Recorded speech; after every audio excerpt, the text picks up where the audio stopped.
Alex is excited. His Uncle Ned's coming to town, and he's been bugging his dad to get Ned a job. Elise is worried Steven's boss will find out about that time Ned embezzled $4.5 million at his last gig in Philadelphia. Uncle Ned arrives slurring, waving 2 trash bags he brought in from the curb for no apparent reason. He announces this calls for a celebration and grabs 5 beers. Ned's losing at Trivial Pursuit, rounding the corner on that 5th beer, and tells Alex to grab him another beer. Elise says it's late and time for bed. Ned says sure thing, right after one last brewdog. Elise is like, Ned, too much sauce. Uncle Ned mumbles some nonsense into a can. Elise tells her brother it's time he got a job. Ned says nobody will hire him after that whoopsie-daisy when he threw $4.5 million into a money pit. Steven tells Ned he got him an interview with a colleague of his own. Uncle Ned says that calls for a celebration and sends Alex back to the fridger for 2 more beers. Uncle Ned is sleepless in Ohio, having a late-night staring contest in the dark with an empty bottle of liquor. Alex comes in for a snack, and Ned invites his underage nephew to take a seat and turn the fuck up. Alex says he's pulling an all-nighter for an economics final. Uncle Ned says that's all the more reason to have a beer, which makes 0 damn sense. Only they're out of beer because Ned drank all the beer. Uncle Ned suggests they go for a beer run, but when Alex says stores are closed because it's after 2 a.m., Ned hears that as a challenge. Ned saunters over to the pantry and rounds up every container that has any alcohol, including artichokes and maraschino cherries. Uncle Ned says he hit the jackpot, and while it might not be Miller time, it's vanilla time. Then he slams a bottle of vanilla extract like a guy who's certainly done this before. Rock bottom has never tasted so sweet. Uncle Ned's trashed, and he wants to help Alex study. Alex says he'll take a rain check from old Vanilla Breath. Ned's pissed Alex doesn't want his help and asks why he's too good to join his uncle for a tall glass of cherries. Alex says he's never seen his uncle drunk, and Ned snaps. He gets extremely loud and incredibly gross, saying, "You think I'm drunk? Well, howdy, partner. I'm drunk, and why the fuck shouldn't I be?" Which makes sense, since it's 2 a.m. in the burbs. Uncle Ned is riding the Bipolar Express, laughing and hugging and screaming. Shit's a mess. Alex tells Ned to sleep it off, but Uncle Ned says nuts to that, and tries to call a taxi by screaming, "Taxi," in this kitchen. Realizing that's not how you call a taxi, Ned leaves with his hobo margarita. Alex is upset because he was gonna have vanilla pancakes with cherries for breakfast, and that plan just walked out the goddamn door. The next morning, Uncle Ned asks Alex if he slept alright. Alex is all, nope, and you know why he didn't sleep well. But Ned doesn't know, because he blacked out harder than an epileptic at a strobe light convention. Alex says Uncle Ned has a big problem. His mom's not hearing it. Mallory and Jennifer got Uncle Ned some ugly socks for his interview. Very ugly. Steve says the interview's at 11. Ned says he'll be there with socks on. Alex reiterates Uncle Ned has a drinking problem, and his mom says he just likes to party, and he's partying a little harder than usual these days. Then Alex finally drops the bombshell about that thing he did with the vanilla, which, come on, should have been his opener. Uncle Ned feigns surprise over a tourney bottle of hooch in his jacket. He pours a splash in his OJ, and his sister is like, "Bro, your interview is in 2 hours. Get your life together." Ned says he can stop anytime. Elise says, "Prove it." So he casts his morning cocktail away down the drain. Uncle Ned's interview is going fine, until Mr. Wirtz asks him about that time he embezzled 4.5 million smackers. Uncle Ned says he could tell that story best through song. Mr. Wirtz gets a phone call, and Steven tells Ned to relax and just be himself, which is a huge mistake because Ned's self is an alcoholic disaster. Ned proceeds to blow this interview. He really fucks this thing up sideways. And when Mr. Wirtz tells Ned he forgot his socks, Ned clarifies he actually has them ugly shits in his pocket. Mr. Wirtz says this interview's over. Ned grabs his clarinet. Deuces. Steven says Ned showed up hammered for his interview, and he needs real help right now because he's on a terminal road to addiction. Saving Private Jameson stumbles in with champagne because that interview he aced calls for a celebration. Elise scolds her drunk brother, but Ned says he never had a shot of getting that job. Steven says he did until he sullied his chances by being a fucking embarrassment. Elise says, "Psst. Dum-dum, you've got male hereditary alcoholism, and the circle won't end until you call AA. They've got volunteers who can help." Alex shows Ned newspaper clippings he keeps in his wallet of his uncle's past accomplishments, which is so weird that he keeps those next to his ass all the time. Who does that? Uncle Ned says these are garbage, accurate, and throws them in the fire. Alex tries to stop him from discarding the leaflets of his success, and Ned slaps him back to the furniture. Steven says that's it. Get help or get out. Uncle Ned is crying like a bitch and finally agrees to call AA. He picks up the phone, makes one last punchline, then gets serious. He's an alcoholic, and he needs help, and he's ready to get his life back on track. Only he doesn't, because we never see Uncle Ned ever again, because he probably family tied a rope around his neck and fucking killed himself. So what did we learn today? If you're visiting family you haven't seen in a while, showing up sober and empty-handed is better than wasted with garbage. And apparently you can get drunk from vanilla extract, but it's such a bummer you might as well not. And everyone deserves a second chance, even if you embezzled $4.5 million. But don't waste that opportunity by being a boozy mess when the guy who bangs your sister puts his neck on the line. And if your nephew loves you and looks up to you, don't scare him in a kitchen or slap the taste out of his mouth like he owes you money. Even if it is kinda weird, he keeps newspaper clippings about you in his wallet. And if you say you're gonna be somewhere with socks on, be there with socks on, even if them shits are ugly. See you next time on a very special episode.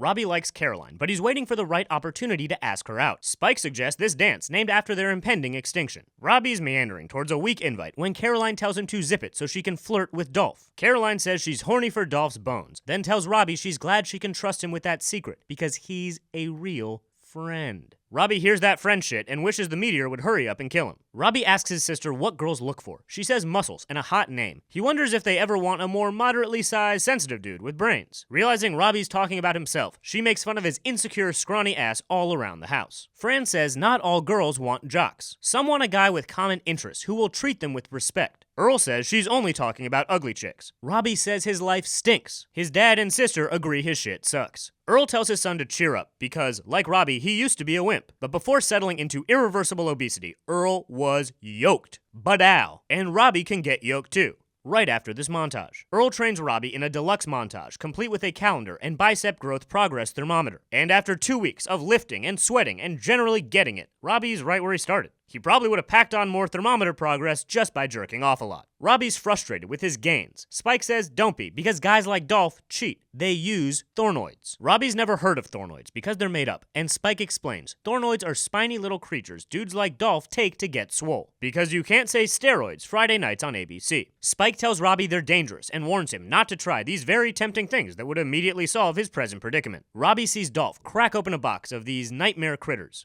Yikes. He breaks into Dolph's locker and scarfs one down. Robbie wakes up the next morning ripped, humongously jacked. I don't know where he found a shirt that fit. He casually lifts the fridge to get a spoon his baby brother dropped, then takes this gun show on the road. Robbie finds Caroline to display his beefy musculature and casually asks her to the dance. Only he's too late, because Dolph is in the middle of asking her. But instead of accepting he's been bested, Robbie tells Dolph to suck knuckles, and tells Caroline he'll see her at the dance. But first, more noids. Spike sees Tyrannosaurus Flex in the hall and wants to know if he's been popping thornoids. Robbie denies it, then shows Spike he's definitely doing thornoids by getting pissed out of nowhere and grabbing him with a hand that is covered in spikes. 2 known side effects of thornoid use, I guess. Robbie's getting ready for the dance, and when his sister won't open the bathroom door, he kicks that shit down. Yeah! Then rips the sink out and throws it like a frisbee. But his pre-dance flexing is interrupted when he sees the side effects are getting worse. His entire upper body is covered in spikes he didn't notice until this moment because he's been too damn busy scaring people. Earl's struggling to move back the fridge and asks Robbie for help. Robbie calls his dad fat, then threatens to kick his fat ass, then takes his baby brother's rattle and breaks that crap just for the thrill of it. Fran finally inquires about the massive growths protruding from her son's torso, but Robbie doesn't have time to get into it because he has to drag a girl to the dance. Robbie is a juiced out wreck, pouring punch on some guy who talked to Caroline, and when he tries to kiss her, she tells him to back off before he stabs her to death with his man-titty daggers. Robbie doesn't get it because she wanted a guy with muscles, and now he has muscles. She says the only reason she never went out with Robbie was because he never asked, and while she used to have feelings for him, they faded, like his sanity. Then when she tries to walk away, Robbie gets physical. Spike steps in before things get even worse and tells Caroline to beat it. Spike tells Robbie he's alienating everyone who cares about him, and these thornoids are bad news, as evidenced by the fact that his victims today include a baby and a woman. Robbie tries to kick his ass for talking all this truth and gets himself stuck to a locker. Spike says he's going to sit with him overnight until the thornoids wear off because he's a good friend. And as quickly as the muscles came, they're gone. And Robbie has a lot of thinking to do about the way he treated everyone during that unusually eventful 24 hours. So what did we learn today? If you want to ask someone to the dance, go for it. Who cares? Especially if you go to a school where nobody wears pants. And anyone who tells you there are no shortcuts to getting jacked has never seen a box of thornoids. But be careful with performance-enhancing drugs. They might turn you into a freakish monster overnight, who is violent and dangerous and generally sucks ass, and ruin your chance of getting a prehistoric handjob from your crush after the dance. Plus, you might have to deal with unusual physical side effects, like body spikes, because you can't say tiny shriveled testicles Friday nights on ABC.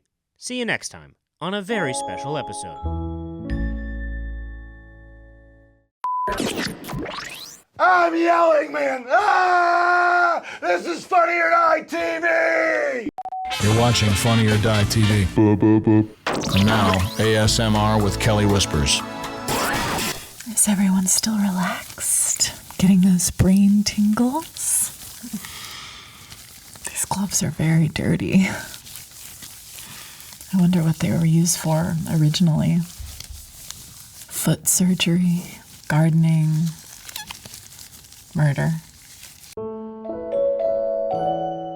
Mike, Eddie, and Boner have nothing to do on a Friday night. They're loitering in a pizza place, and the best thing these broke losers can come up with is park outside a drive-thru movie. They bump into an old pal, Roland, who's in college now. Roland's picking up a bunch of pizzas for a party that has no parents, a ton of babes, and a heated pool. They offer to carry his pizzas, then drop to their knees and beg to come to this party. Roland brings them to a huge house with plenty of drinks and food, and women all over the place. This shit is poppin' off. Mike, Eddie, and Boner quickly realize they are in way over their heads with these awesome hot people, and promise each other to keep cool. Boner goes to the bathroom and, when a conga line comes out, tells his friends rich people must use the bathroom in groups. This Cookie Monster sweater-wearing hottie is throwing flirty eyes. Mike steps up to take his shot, and blows on her hair. Jesus Christ, Mike. He stammers through some weak game, but she says he's cute because she's nice and also high on drugs. Rhonda asks Mike if he wants to go to the bathroom with her. He says no, because he's dense, and she apologizes because he probably thinks she's just after his stash. She says it's her treat and pulls out a cute little cocaine keychain.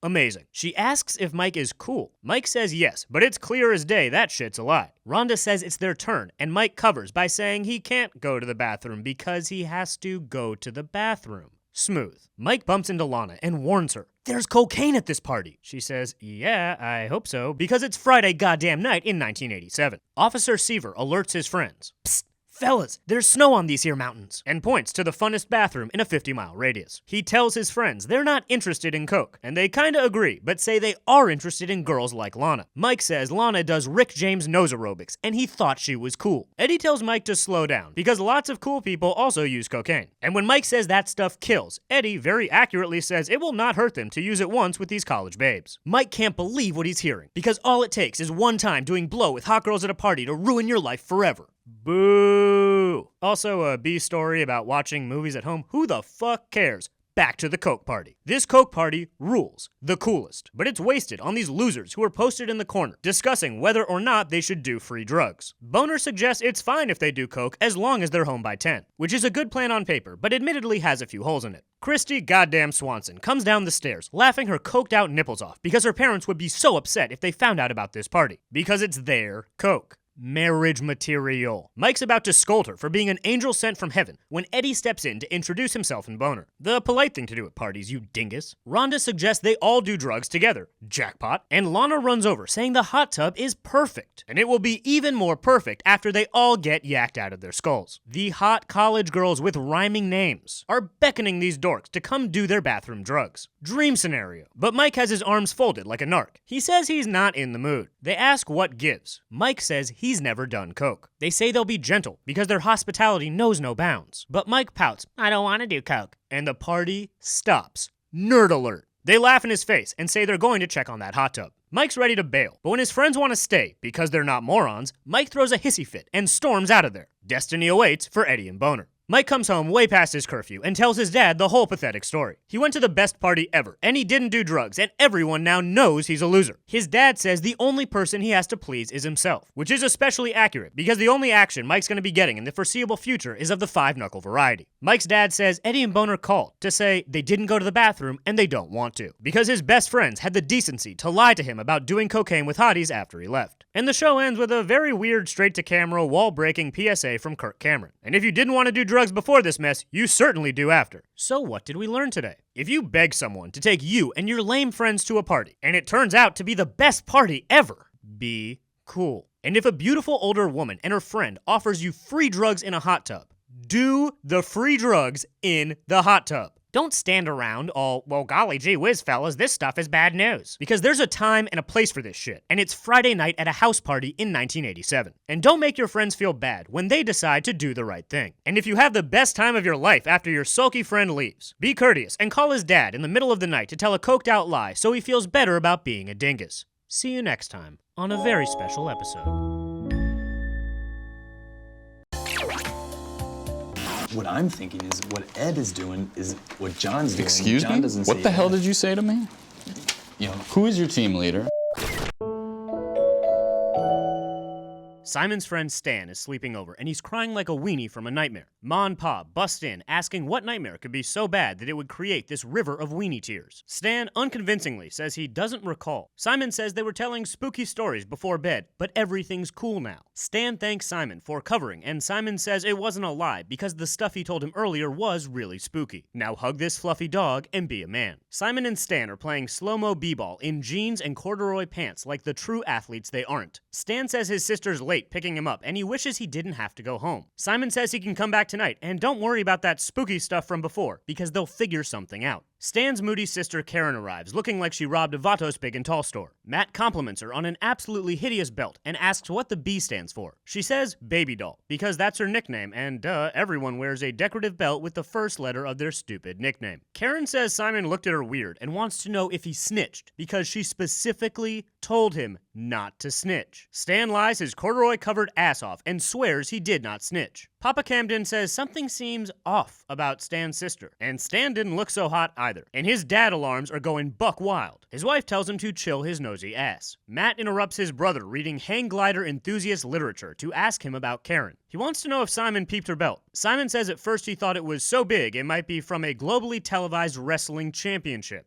What a dumbass. Matt says he's seen the same B from her belt tattooed on guys at school, but it stands for Blackburn 16. And Detective Genius thinks that belt has nothing to do with a nickname and everything to do with Karen being in a fictional gang. He asks Simon what he thinks. Simon says he promised Stan he wouldn't snitch, which, hey dipshit, you just did. Matt says Simon is in way over his tiny blonde head, but Simon says him and Stan are going to work on a plan that evidently has Stan hang gliding to freedom. Matt says he's going to snitch to Mom and Dad, and Simon throws a hissy fit because he promised his most excellent promise to his friend, and wow, that is so dumb. Matt is doing some world-class kitchen snitching to his folks. Ma and Pa determine next steps and land on buying 2 more tickets for the snitch train. Next stop, Karen's house. But first, Eric wants a snitch to snitch, chat with Simon. He tells Simon he's glad he went to Matt, and Simon says he didn't go to Matt. Matt came to him. Then used some kind of brain voodoo sorcery to break his iron mind and force him to tattle. His dad says Matt is older and knows some things Simon doesn't. Like when you find out about something dangerous in the suburbs, it's your duty to snitch to the nearest older white man. Then they take it up the chain of narcs until justice is served. And it didn't matter that Simon told his brother, because Eric's dad alarms were going banana bread boom boom. What with the nightmares and sketchy teen girl in his driveway. Simon says Matt betrayed him and he'll never trust him again, which are words Simon really should be reserving for his barber. Eric says he's going to go snitch on this whole situation to the local authorities for intel on the gang, then head over to Stan and Karen's parents to continue singing like a canary. Meanwhile, a B story about Lucy and her friends doing ho shit at the mall? Whatevs. Papa Camden breaks the news to Karen's parents that their 97-pound Jewish daughter is a hardened criminal. They thought they might have to talk to Stan about gangs one day, but not their daughter, which is a statement I can't even begin to unpack. Eric convinces them to violate their daughter's trust and search Karen's room without a warrant for gang paraphernalia. Spoken like a true narc. And they don't find jack. Karen beats the case and lives to see another day in these streets. Meanwhile, back at the mall, the youths are being courted by a very gross security guard. Mary tells her sister she needs to cut the ho shit all the way out, especially considering she's only 14, and if the actor who plays her dad sees her like this, he's going to do something very inappropriate. Stan returns and Eric snoops. He hears Stan say he knows Simon ratted, but also knows Simon didn't rat about everything. This triggers Eric's dad alarm to DEFCON 7, and he runs out of there to bust another snitching nut. Karen comes in because Stan forgot his bag. Annie says a woman in church, her grandson, had that B on his knuckles, but it didn't stand for baby doll. Karen hits her with a, "You don't know me," and "My friends are there for me." Annie claps back. She says if she keeps it up, those friends might get Stan hurt or killed, and they might get her killed, and they might get her raped too. And they might even rape Stan. Then rape her parents. Who knows? Raping her family could be like Pringles for this gang. Impossible to stop once they get started on the project. Matt listens in because there's nothing this family loves more than eavesdropping and snitching. Then he puts an end to his brother's hang glide to freedom plan that is still somehow at the top of his good ideas list. Eric is back at Karen's house, this time searching Stan's room. And what do they find? Dear God. It was Stan gangbanging this whole time. Oh, wait, no, never mind. That's Karen stuff. They hit the cool shit jackpot. Knives and chains and nunchucks and weed and pills and brass knuckles and God damn, Karen, what the fuck kind of work you putting in on these streets? Karen creeps in, and her parents spaz. They say they're going to send Stan to live with his grandparents, and they're going to sell the house and move, because Karen's gotten herself involved with the deadliest gang this side of the neighborhood custom pottery studio. Karen says she'll get out, and Eric says, good fucking luck. If they let her out, big if, they're going to beat her ass. And she might not survive the ass beating. Karen says they'll understand, but she needs to return their pills and chains. Her parents say no way, which feels like a bad call. The parents want to call the cops and go for the high score for snitching in a single episode. Eric says he knows some places they can send Karen. Maybe Colorado or San Francisco. Basically put her ass on a big hill. But the chances of her getting into these hills are about as slim as viewers believing she's gang affiliated. The parents say they are overwhelmed and need a little time to chill and sort things out. Maybe go hit one of those bed joints Stan's been farting on in his sleep. The fam plus Stan are shooting night hoops, 100% of them in pants not intended for sports. Annie gets a call and goes outside dramatically and doesn't say anything. Wait, did Karen die? Okay, so Karen did not die. Could have said something there, Annie. But apparently, this gang stuff is serious business. And she's ready to take Eric up on that place in Colorado after all. So what did we learn today? White people in the suburbs love snitching. It's their favorite. So if you tell a dweeby white kid some gangster shit, expect it to pass through 3 or 4 snitches in a 24-hour period. And if you're trying to help your friend escape a dangerous situation, don't plan to do it by building your own hang glider, because that makes no damn sense and will get his ass killed. And don't judge a book by its cover, because that tiny girl from Hebrew school with the ugly belt might be into some hardcore gang activity. But if your daughter wants to leave that life behind, let her return the drugs and knives and nunchucks. Because if she doesn't, they're gonna send her shit right to the hospital. And if you're 14, don't do ho shit with your friends at the mall. Because if the actor who plays your dad sees you like that, he's going to do something extremely inappropriate. See you next time on a very special episode.